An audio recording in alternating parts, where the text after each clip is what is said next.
In my work lately, I've noticed a pattern among the more driven, ambitious clients where they feel like the only ones in the relationship with any real motivation. They come home to partners who don't seem to have career ambitions of their own, or maybe the energy to do much beyond lounging around on their time off. I even have some who travel a lot whose spouses have just stopped joining them. You go ahead, I'd rather stay home. Low energy on its own isn't a problem, but when a couple is not on the same page about it, it creates opportunity for resentment and becomes a potential breaking point. So let's address it. I'm Jennell Elias, clinically trained in marriage and family therapy. The first thing we need to get out of the way, if you are the one who feels like your partner has little to no motivation, energy, or ambition, is to decide, how much of a deal breaker is this for you really? Is it mildly annoying, frustrated, but doesn't really affect you that much, or enough of a sore spot that you're genuinely starting to regret even being with them anymore?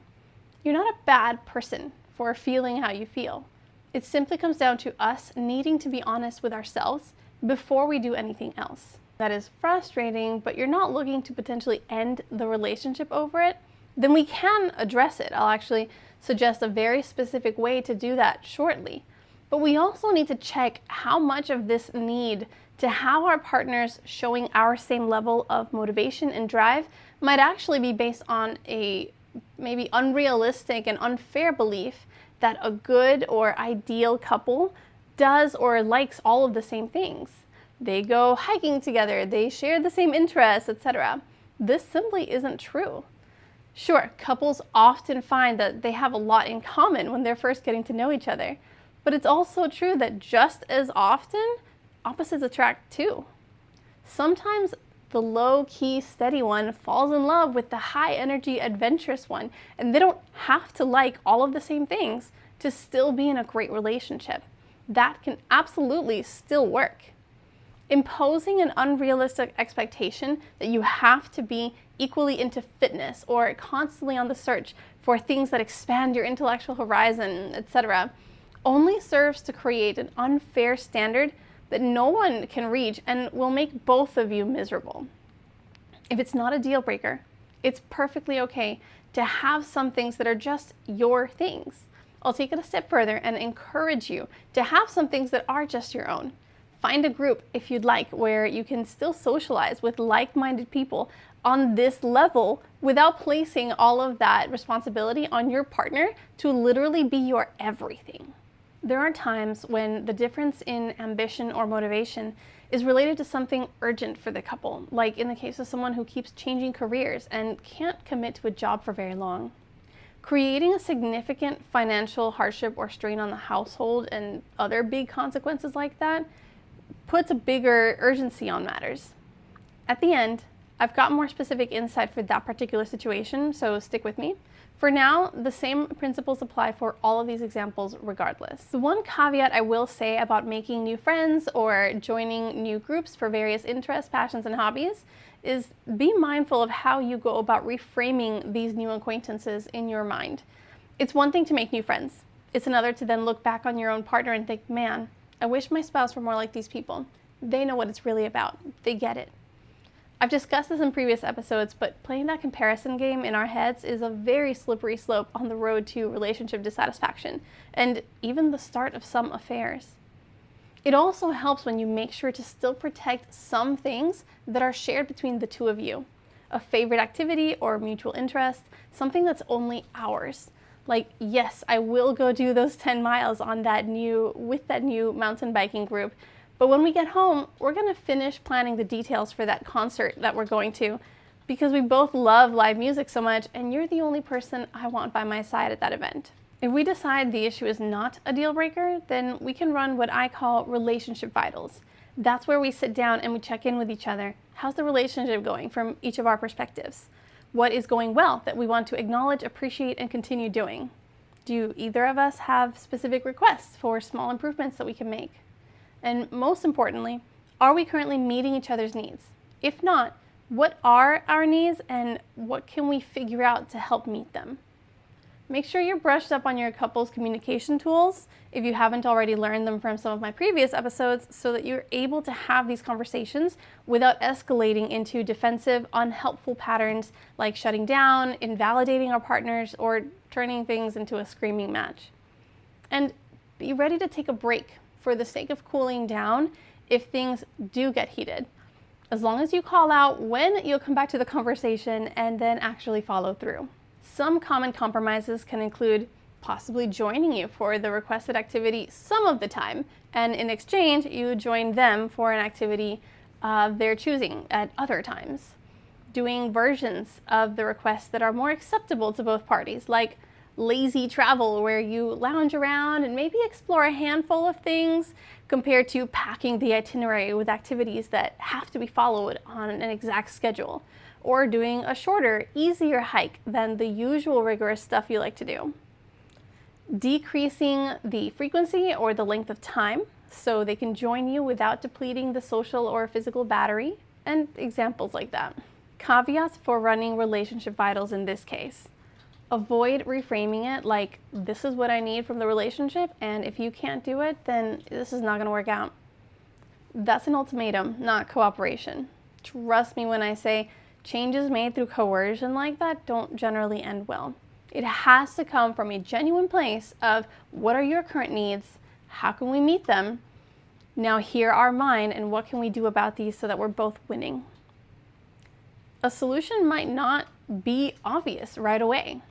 It may seem impossible to compromise when there are two opposing preferences, like, I like to be active on the weekends, but I like to be lazy in my time off, or I like to go out and do organized activities versus I like to stay indoors and be cozy. This doesn't have to be the end of the rope for you two unless you decide that it is. When you hit that obstacle, try to catch those inner thoughts that whisper things like, and this is why we're not going to work out. So we can replace them with thoughts like, I know we'll figure this out somehow, some way. It's just not obvious to me right now how we're going to solve this. Let's think on it and circle back to this. There's even an evidence-based technique for couples where you give this obstacle between you a name, like the hiking problem, the energy issue, whatever rings true for you. And you actively choose to talk about it like, we're a united front, and we're not going to let the hiking problem get between us. It's not going to win. We just need to keep brainstorming until we figure it out. When we do that, we're choosing to remind ourselves that we're aligned and the problem is the problem, not each other, not our partners. You'll be amazed just how much of a difference that type of reframe makes. It's important to acknowledge some often unspoken barriers that can sometimes secretly be feeding this problem of not having enough energy, motivation, ambition. Your partner might have a medical or neurological condition getting in the way of motivation. They might not even realize it. Thyroid issues can often create symptoms similar to depression. Biological conditions that cause understimulation of certain areas of the brain can very easily make even basic tasks suddenly insurmountable in a way that wouldn't necessarily make sense to someone not experiencing these issues. Mental health issues can also be incredibly debilitating and not always easy to recognize. A lot of times, depression, for example, is not crying yourself to sleep every night. It's more like having less energy or motivation to even get out of bed, make yourself some food, or take a shower. It's feeling numb, like things that used to make you happy just don't anymore. Or, more easily missed, it can be a general feeling of being grumpy, irritable, and even angry most of the time, or being easily set off by little things way too often. If that's what is happening, it's nearly impossible to just get over it through sheer will alone. And no amount of speeches or couples communication is going to magically change someone's brain chemistry to get them all better. They could feel lost about what to do with their lives. Changing a core pillar of how we see ourselves, even if it's currently misguided, is incredibly difficult to do. Some people spend years learning how to rewrite harmful lies we've bought into, like that we have to prove our worth to be accepted in this world, or that if someone knew the real us, they'd reject us. So we need to overcompensate by doing certain things. Obviously, it varies, but the point is that these underlying messages we carry have a way of seeping into so many little behaviors that we don't always notice. And having a spouse pushing us to just be better or do more can sometimes do more harm than good, and possibly even reinforce those messages, keeping us from being able to take action. Another possible barrier could be that there might be other life stressors spilling into their energy, time, or motivation. It's very hard for anyone to focus on work, for example, if we've got a close family member chronically ill or in the hospital. Having recently had a major life change like relocating, having a child, losing a loved one, or even having recently gotten married can easily create a disruption that takes us some time to adjust to and rebalance. Even if the life event is mostly a positive one, we can still feel the stress. Finally, they might simply not like to do that thing or not want to. Maybe they tried to go along with things earlier on to try and make you happy, but after some time, they may have run out of steam or burned out and no longer have it in them to keep up with something they really do not like or enjoy. Change my standards as I define them if you want to be loved or accepted. Love that you have to earn isn't love at all. If the situation is feeling more and more like they need to reach your level or standards, it might be time to reevaluate, like I mentioned at the beginning, just how much of a deal breaker this requirement really is for you. And if it's not, then we need to take a step back and switch to a more empathetic listening mode, where we're asking them to define for us what potential and growth and living your best life looks like. Then brainstorm ways that you can help with that. We can still express our needs, but it sounds very different to say, I need to feel supported in my hobbies by having you join me at least some of the time in some capacity. So let's figure that out. It's really different from, you're not doing enough, which way too often tends to sound in our hearts like you are not enough. And if they really are not enough anymore, get out. Don't drag them through that kind of messaging, because even if you don't actively say it, people pick up on these things. It's subtle, but we know when someone feels that way about us. Don't put them through having to constantly live with that kind of messaging, because you won't do what it takes to either work on your heart or cut them loose. I promise a special note regarding when the lack of ambition is related to job or career stuff. So here it is. There's a very specific type of case. Not everyone falls under this category and circumstances vary. But if your partner falls under this category, there are some things you should know. The specific type of person I'm referring to tends to hop around jobs and careers a lot. They get excited about a new prospective career or job opportunity, but it isn't long before the reality of the job hits and they realize they actually hate it and are miserable there. Within a year, sometimes after just a couple of weeks or a few months, they want to quit, or maybe they even get fired because management sees they're consistently underperforming and acting like they don't want to be there. Then it's off to spend more time soul searching until they declare a new passion in life and give that a try instead. I've seen one person go from failing nursing school to trying to become a police officer, then going back to school for a degree in accounting. They tried to be a high school teacher at one point, but that didn't last long. Became a real estate agent, got excited about the idea of becoming a commercial pilot until they realized the realities of what flight school would entail. Joined the military for a short time, the works. People like this wrestle with the image of finding their place in the world. They've usually bought into this idea that there is a right purpose or calling for everyone and they just need to find it, like an elusive soulmate, but for your career.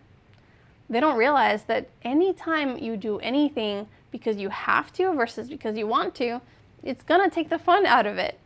Even when you find people who are privileged enough to be living out their dreams or their passions as careers, a quick 5-minute conversation with them will tell you that doing what you love for a living is never pure sunshine and rainbows.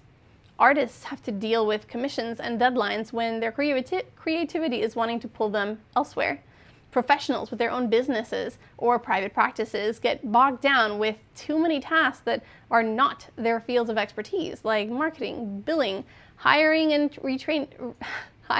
retaining talent. There is a reason that some say, learn to love what you do, don't do what you love, whether you actually subscribe to that view or not. For people who struggle with this endless searching, when the inevitable realities of any career kick in, or when things just start getting hard, they fall out of love with the idea and feel the urge to keep searching until they finally find that perfect, ideal job that never comes. You also commonly see an elevated sense of self, thinking they deserve to receive better treatment or better pay than their skills or experience have actually earned. Jobs might feel insulting to do for the pay being offered, wanting the more impressive job titles with higher pay that usually come with more skills and experience in the field, without considering that everyone starts somewhere. A key differentiating factor between this type of person and other situations is the tendency to put their need to feel accomplished, successful, or like they're doing something significant with their lives before the needs of the household. I know quitting my job will put us in a financially difficult situation, but my happiness has to come before our financial needs, so I'm gonna quit anyway. We'll figure it out. Or they start putting in less and less effort at work until management just kicks them out anyway. It's a very first world, self-centered belief because in other places and other time periods, doing what you love was seen as a luxury, only afforded to the rich. It was more like, oh, you want to be an artist? Well, paint on your spare time because right now we need to eat and passion alone doesn't put food on the table. Unfortunately, you can't just talk your way into getting someone like this to change their worldview or their behavior. You can encourage them in their journey to figuring things out. You can maybe drag them to counseling so they can work through this inner turmoil if they're willing. And you can try to overcompensate for their lack of financial help by doing more work yourself. But that's not a sustainable solution and will only work so long before you burn out and develop resentment towards them for it. The simple matter is, people don't change unless they want to. Remember that having empathy for our partners is important, but our needs matter too. It takes wisdom and self-reflection to learn when is the time to bend and compromise, and when is the time to stand firm in what we need. And don't hesitate to reach out to your support system to help you through that decision-making if you need it. Drop your follow-up questions in the link at the bottom of this episode's description, and subscribe to my YouTube channel so you don't miss the notifications of when I go live to answer them. We'll talk again soon.